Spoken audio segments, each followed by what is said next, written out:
Санхүү эдийн засгийн их сургуулийн агшин түвшний профессор, компани засаглалын судалгааны багийн ахлагч Цэндай Биш байна.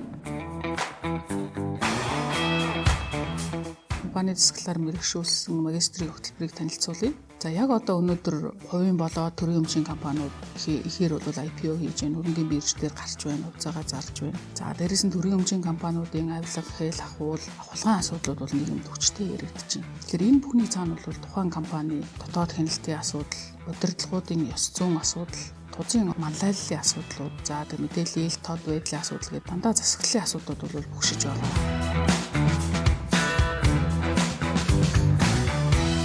Компани засаглалын ангид суралцснаар ер нь бол өөрийн удирдах байгаа компанийг бүхэлд нь зохицоор нь харах. За ийм системийн сэтгэлгээ бол суун.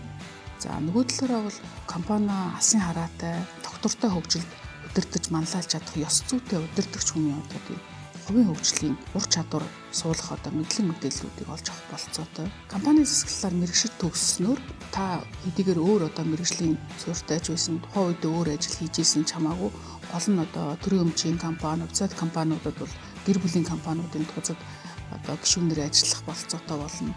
За дээрэс нь хэрвээ одоо томоохон тустай компанид ажиллаж байгаа бол тузын нарийн бичгийн даргын алба, гүйцэтгэх удирдлагын баг, за дээрэс нь комплаенсийн албанд бол мэргэжлэрээ төгсөөд бол ажиллах боломж бололцоо үүснэ. За тэгэхээр ер нь бол компани засаглалын мэргэшүүлэх хөтөлбөр маань Монгол улсад бол зөвхөн одоо манай санхүү эдийн засгийн сургуулийн агшин түвшний сургууль дээр бол хэрэгжиж байгаа гэдгийг дуулгахад таатай байна.